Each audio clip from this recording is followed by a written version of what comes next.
다른 사람들의 심리적 상태를 그 사람의 입장이 되어서 느끼는 그러한 감각을 말하는 것입니다. 이 감정을 이입하거나 혹은 함께 마음을 같이 해서 느끼는 것, 이것이 공감이라는 것이죠. 이러한 공감이라는 단어가 가장 적절하고 어울리는 그러한 대상은 어머니와 그 젖먹이는 아이라 할 수 있습니다. 어머니와 젖먹이는 아이는 눈빛만 봐도 알 수 있는 것이죠. 서로를 공감하는 것입니다. 그래야 해서 아이가 뭐가 필요한지, 또 이 아이는 자기에게 공급하는 자가 누구인지를 분명히 알고 어머니를 의지하게 되는 것이죠. 그리스도인들의 삶도 하나님과 우리와의 관계가 이런 공감하는 관계가 되어야 한다는 것을 말씀하고요. 뿐만 아니라 우리와의 관계 속에서도 서로 공감하며 살아갈 수 있도록 말씀하고 있습니다. 로마서 12장 15절의 말씀을 보면은 즐거워하는 자들과 함께 즐거워하고 우는 자들과 함께 울라라고 말씀하고 있습니다. 우리는 벽을 세우며 사는 존재가 아닙니다. 이미 그리스도 안에서 허물어지고 모든 우리와 우리 사이, 우리와 하나님과 우리 사이, 또 우리와 우리 사이에 막혀있던 담들이 다 허물어진 것을 믿으시기를 주의 이름으로 축원합니다. 그래서 서로 소통할 수 있는, 공감할 수 있는 그러한 관계로 하나님께서 우리를 인도해 주시고 계시는 것이죠. 그런데 사람들은 보통 이 공감에 대해서 이렇게 정의를 합니다. 공감은 아랫사람이 윗사람을 먼저 이해하는 것이 공감이다, 이렇게 생각을 하기가 쉽습니다. 제가 읽은 책 중에 유시민이라고 하는 이 사람이 쓴 공감 필법이라고 하는 책 속에서 보면은요, 독자가 저자의 의도를 깊이 있게 읽어내는 것이 우선되어야 한다, 이렇게 이야기했습니다. 맞는 이야기죠. 이 저자가 무슨 의도로 이 글을 썼는지 독자가 알아내야 되는 것입니다. 그리고 제자는 선생님의 의도를 알아야 되는 것이고, 그리고 또 회사에서는 사원이 이 사업주의 마음을 알아내야 되는 것입니다. 그래야지 같이 그 일을 하는 데 있어서 문제가 생기지 않습니다. 세상은 이렇게 힘이 없는 사람이 힘이 있는 사람을, 또한 아랫사람이 윗사람에 대해서 그 마음을 읽어내는 것을 공감이라고 생각을 합니다.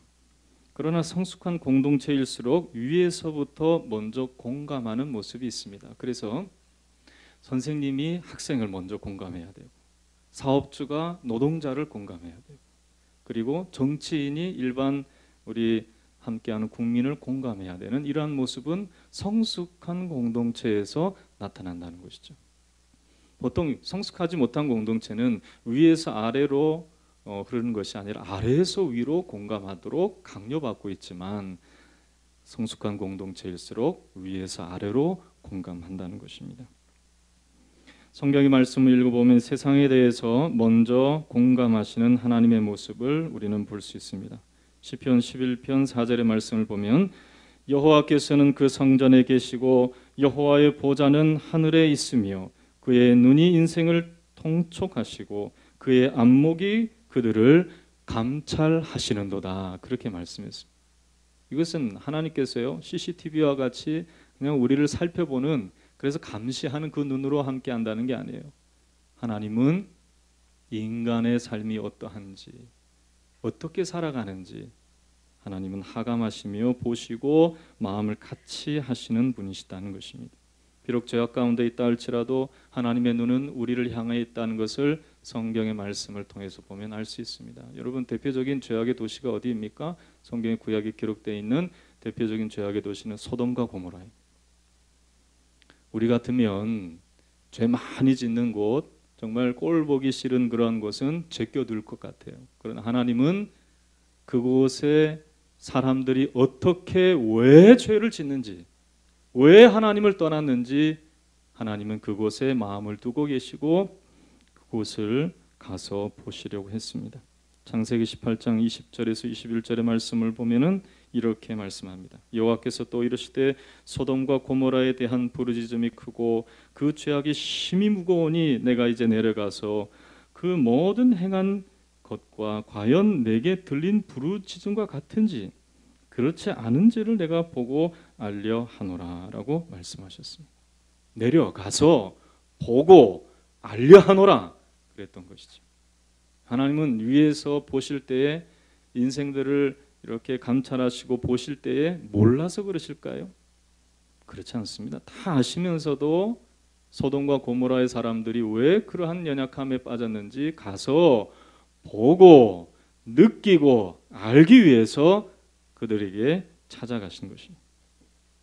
출애굽기의 핵심 구절이라고 할 수 있는 출애굽기 3장 7절에서 8절의 말씀을 보면 이스라엘이 아직 성숙하지 못할 때였어요. 믿음으로 살아가는 것이 아니라 그저 애굽의 종노릇하면서 그저 하루하루 애굽에 있는 사람들이 시키는 일만 했던 그때에도 하나님은 이스라엘 백성들을 돌아보시는 하나님, 그들에게 찾아가시는 하나님, 그 하나님을 말씀하고 있습니다.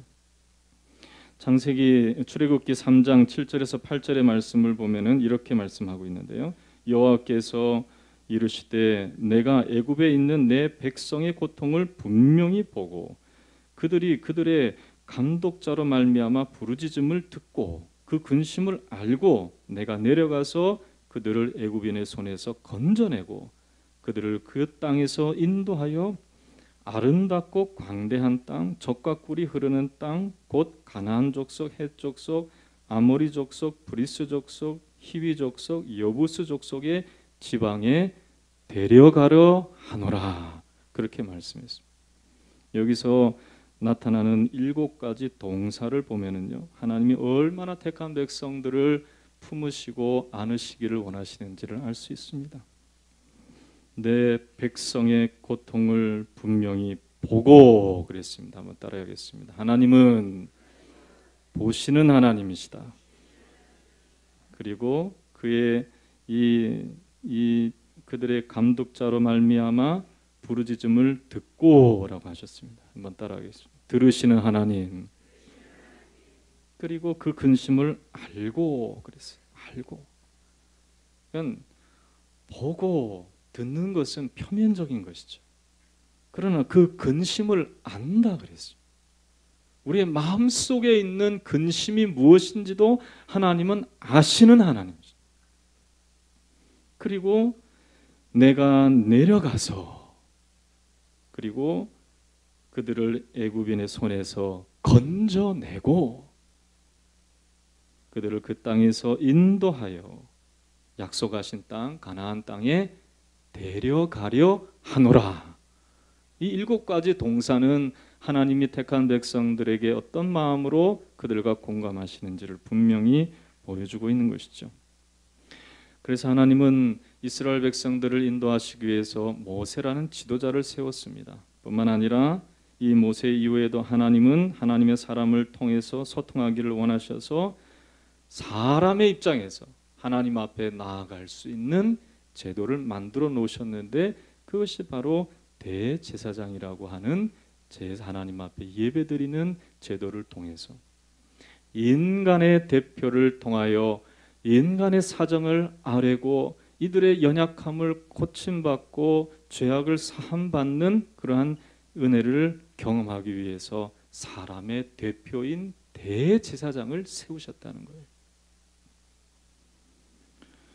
여러분, 이제 하나님은 누구를 통해서 지금 우리와 공감하시는 일을 하고 계시는가?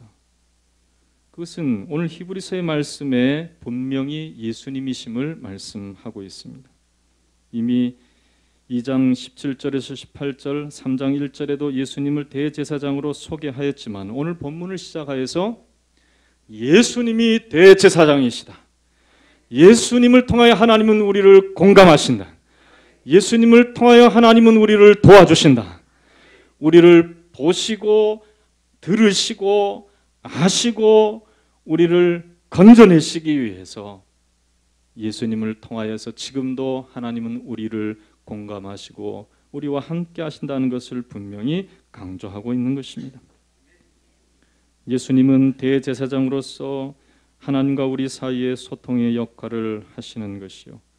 또한 우리의 연약함을 친히 담당하여 주셔서 친히 겪으셔서 우리가 어떠한 상태에 있는지를 잘 아시는 거예요. 하나님은 물질이 아니시겠다. 하나님은 영이신 줄로 믿습니다. 그러니까 이 물질로 지음받은 땅의 흙으로 지음받은 우리의 인생을 하나님은 아시지만 느끼시지는 못하는 거예요.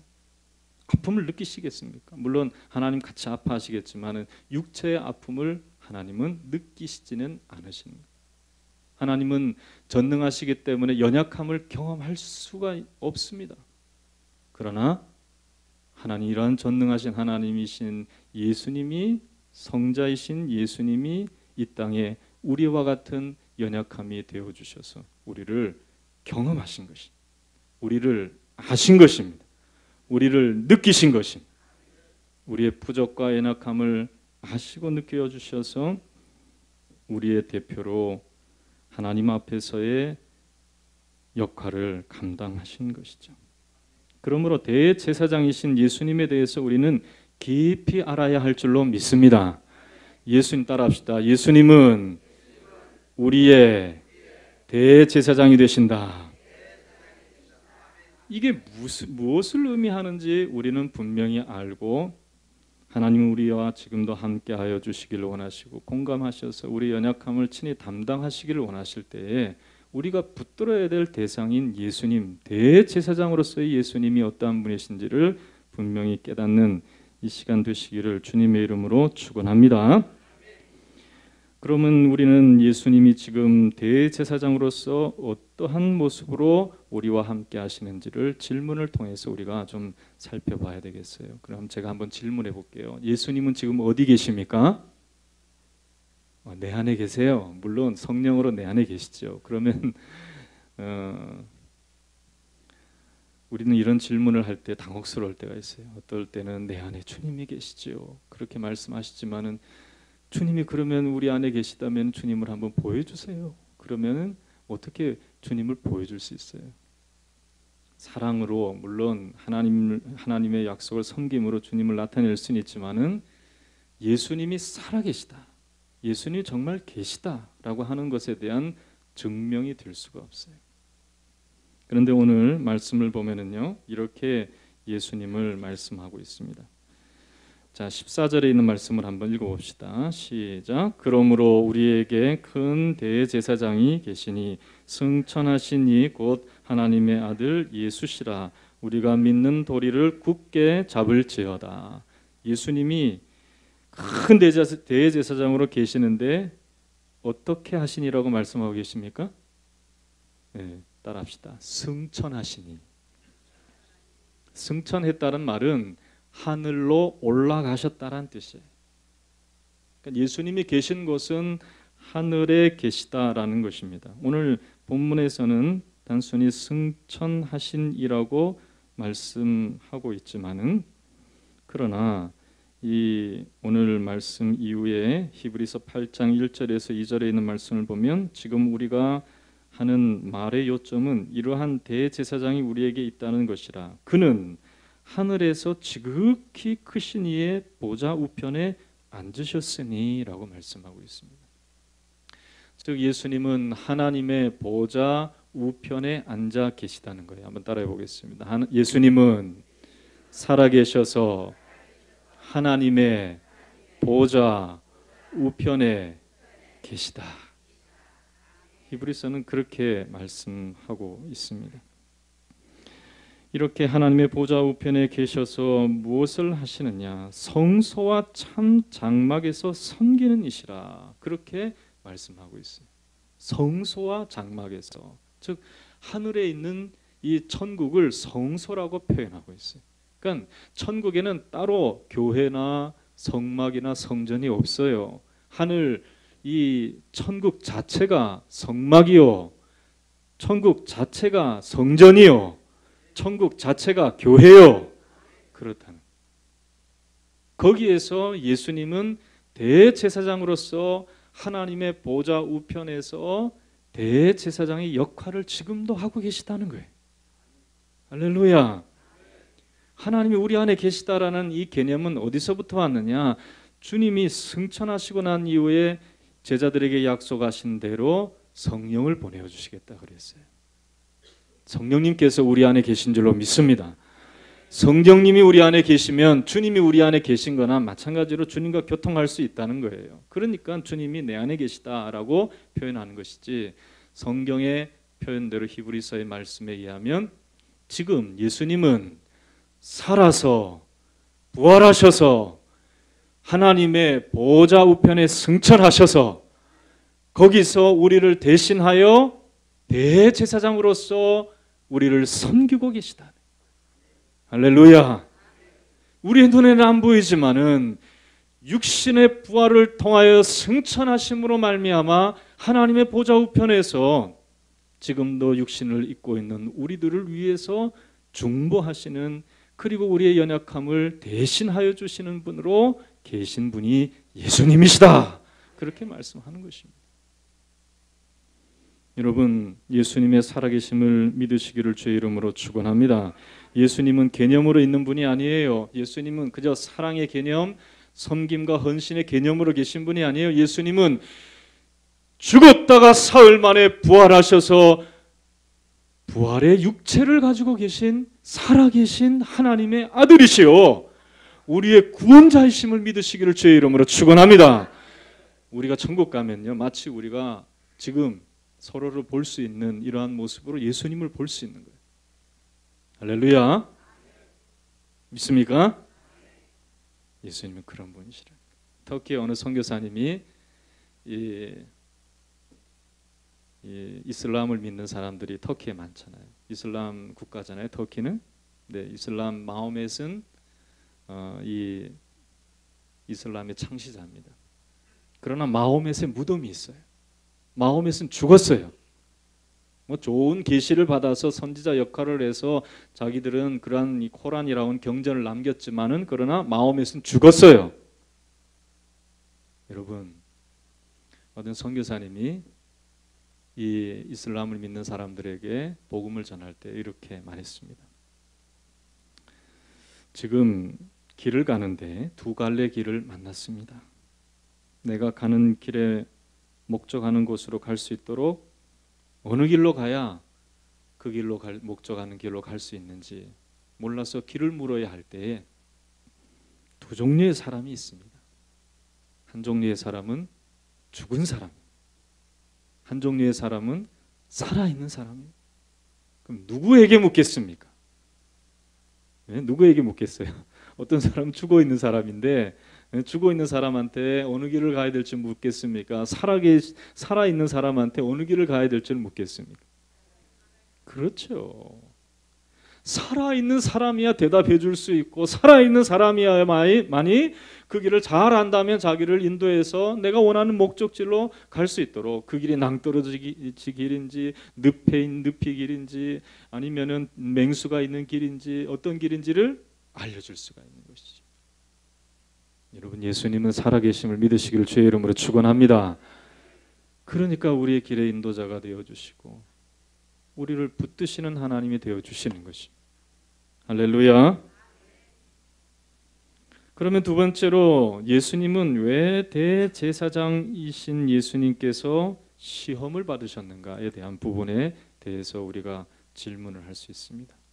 예수님은 이렇게 승천하시고 하늘 보좌 우편에서 능력 있게 사역하시는 분이신데 왜 2000년 전에 예수님이 이스라엘 땅에 계실 때에는 왜 그러한 능력을 나타내고 슈퍼히로처럼 영웅적인 그러한 사역을 하시지 않고 시험 당하시고 고난 당하시고 역경을 당하시고 또 제자 중에 이 가룟 유다는 예수님을 배신했잖아요.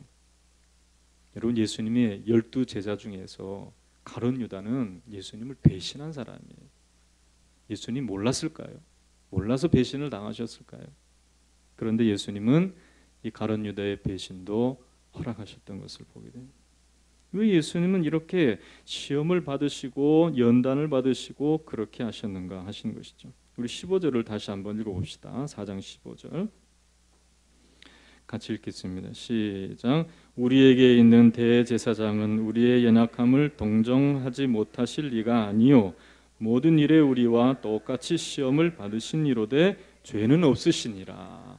한번 따라하겠습니다.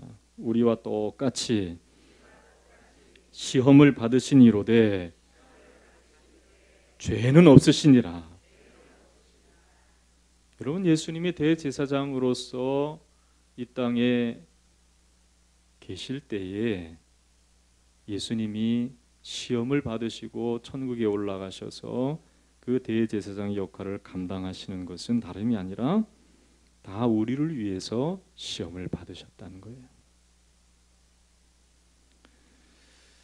여러분, 그 대제사장이라는 단어를 라틴어로 하면은 폰티엑스라고 하는 단어입니다. 이 단어의 의미는 무슨 의미냐면 다리를 놓는 자라는 뜻이에요.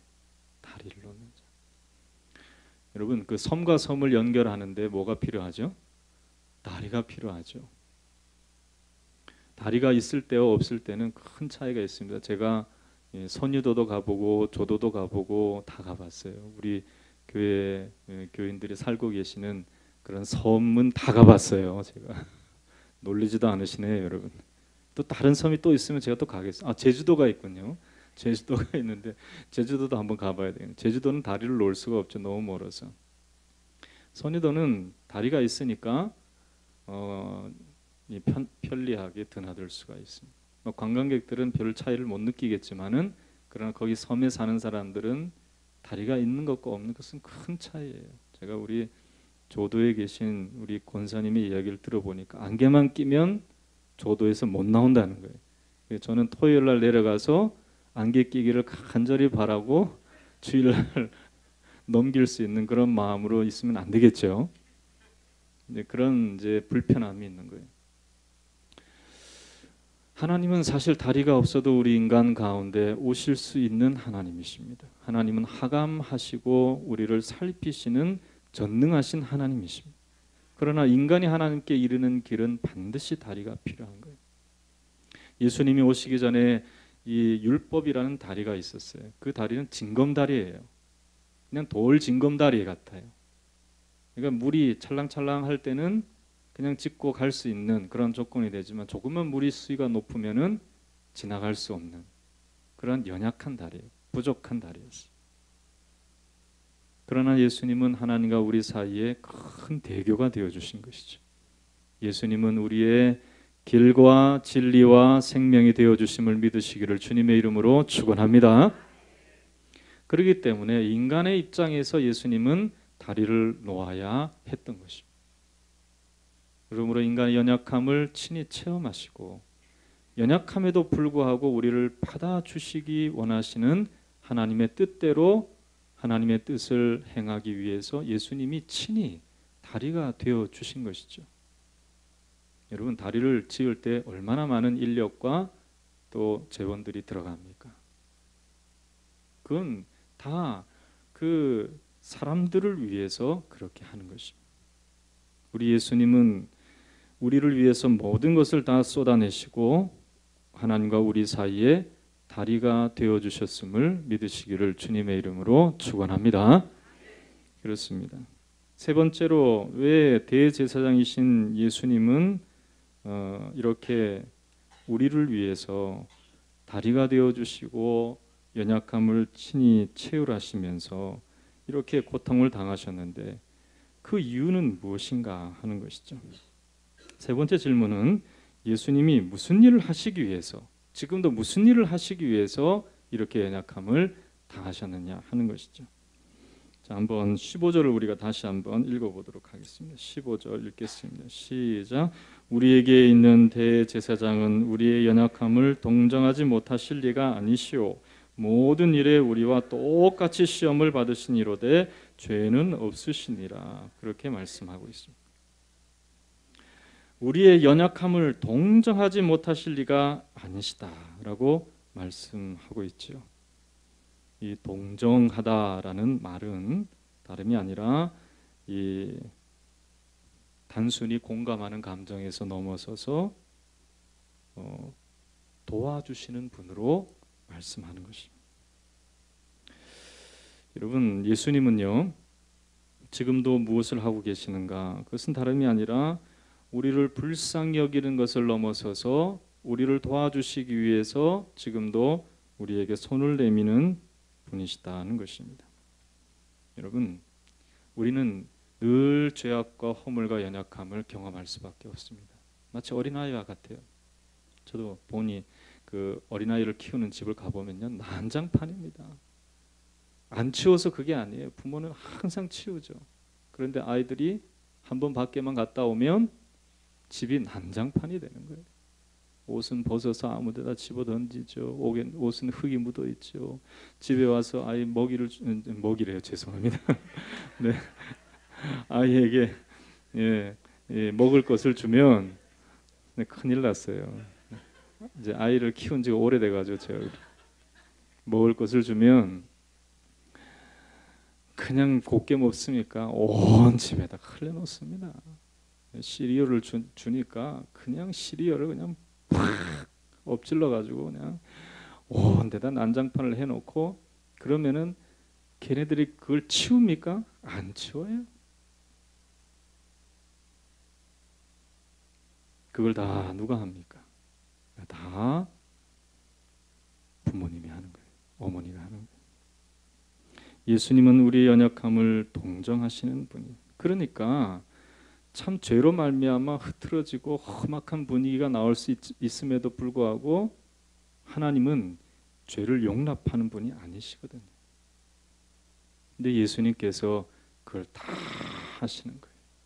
마치 엄마처럼 아이가 이 어질러 놓은 거를 다 치우고 정리를 하고 깨끗하게 깔끔하게 만들어서 다시금 생활할 수 있도록 하는 그런 어머니의 이러한 사랑의 손길과 같은 손길로 예수님은 우리의 죄악을 씻어주시는 것을 성경이 말씀하고 있는 것입니다. 우리의 부족을 채워주시는 분으로 말씀하고 있어요. 그러니까 우리를 동정하신 예수님께서 죄로 말미암아 험악해질 수 있는 분위기를 싹 없애신 거예요. 여러분, 한번 이 미국의 소설가 오헬리의 단편 소설인 신경통과 강도라는 소설이 있습니다. 여러분 들어보셨는지 모르겠어요. 어느 날 그 이야기 속에 보니까 한밤중에 강도가 집에 권총을 들고 들어갔습니다. 그 집에 사는 사람한테 권총을 들이대고 손들어! 그랬어요. 그랬더니 한쪽 손만 드는 거예요. 그래서 손들어라 그랬지 왜 왼손을 안 들어? 그랬더니 그 집 주인이 그랬어요. 강도님, 저는 신경통이 있어서요. 왼손을 올리지를 못합니다. 그랬더니 이 강도도 사실은 한쪽 손을 신경통 때문에 들지를 못한 그런 시간을 오랫동안 보냈던 거예요. 원래는 이 강도도 직장 생활을 했던 사람이었는데 이 신경통 때문에 그냥 막 어깨가 결리고 아프고 저도 한번 아파봤는데요. 잠 못 이룰 때가 많아요. 근데 이게 서로가 그걸 느끼니까요. 도둑은 자기가 도둑으로 들어왔는지도 모르고 주인은 긴장하지도 않고 차를 내오고 서로 이 신경통에 대해서 담화를 하는 거예요. 신경통에는 이런 약이 좋습니다. 여기에 갔더니 참 치료도 잘하고 이렇게 합니다. 그렇게 하는데 이런 거 저런 거 써봐도 안 됩니다. 뭐 이렇게 했더니 조금 나아졌다 이렇게 됐습니다. 서로가 얘기하는 거예요. 그러다가 새벽닭이 꼬꼬댁하고 온 거예요. 그랬더니 이 도적은 멋쩍은 표정으로 잘 계시고 건강하셔서 신경통을 꼭 낫기를 바랍니다. 그리고 그냥 아무 일이 없었던 것처럼 집을 나섰다는 이야기가 있습니다. 여러분 서로가 공감하고 동정하면요, 이 험악한 분위기가 아름다운 모습으로 바뀔 수가 있는 것이죠. 여러분 예수 그리스도 안에서 우리를 동정하시는 주님의 은혜를 분명히 깨닫고 우리도 서로 우는 자와 같이 웃고 즐거워하는 자와 같이 웃는 그런 참 공감하고 동정할 수 있는 참 믿음의 사람들이 될 수 있기를 주님의 이름으로 축원합니다. 무엇이 여러분들의 삶의 벽이 되고 있습니까? 무엇 때문에 사람과 사람 사이의 벽을 여러분들이 느끼고 있습니까? 모든 벽을 허시고 모든 담을 허시고 우리로 하여금 소통케 하시는 주님의 은혜를 분명히 우리가 깨닫고 도움을 얻어서 이 땅의 삶을 하나님이 주신 은혜 가운데 살아갈 수 있는 저와 여러분 되시기를 주님의 이름으로 축원합니다. 그렇습니다. 16절에 이렇게 말씀하고, 그러므로 우리는 긍휼하심을 힘입고 때를 따라 돕는 은혜를 얻기 위하여 은혜의 보좌 앞에 담대히 나아갈 것이니라 그랬습니다. 여러분 지금 고민이 무엇입니까? 무엇 때문에 여러분들이 어려움을 겪고 있습니까? 다 예수님은 우리의 연약함을 동정하시는 분이세요. 무엇 때문에 막힌 담을 경험하십니까? 여러분 요즘 기도해도 기도가 잘 안 되는 분 혹시 계십니까? 아니면은 집에서 한마디를 했는데 그게 씨가 돼서 막 서로 싸우고 또 험악한 분위기가 만들어지는 그러한 일들이 있습니까? 우리 주님께 가지고 나아갈 수 있기를 주의 이름으로 축원합니다. 회사에서 직장에서 일이 잘 안 되어서 고통하고 고뇌할 때에 여러분 나 혼자라고 생각하지 마십시오. 어떤 사람들은 참 나쁜 습관이 있어요. 고통받고 수세에 몰릴 때 자기 혼자라고 생각해요. 그래 극단적인 결단을 내려서 많은 사람들에게 아픔을 주는 사람들이 있습니다. 여러분 혼자가 아닙니다. 우리를 도우시는, 우리를 동정하시는 예수님이 계심을 믿으시기를 주님의 이름으로 축원합니다. 주님이 우리와 함께 하십니다. 주님이 우리 연약함을 친히 보시고 아시고 들으시고 아시고 그리고 우리에게 오셔서 우리를 데려가시는, 우리를 뒤에 날개 아래 품어주시는 놀라운 역사가 반드시 나타나게 될 줄로 믿습니다. 우리를 동정하시는 대제사장 예수 그리스도에 대해서 우리가 알았습니다.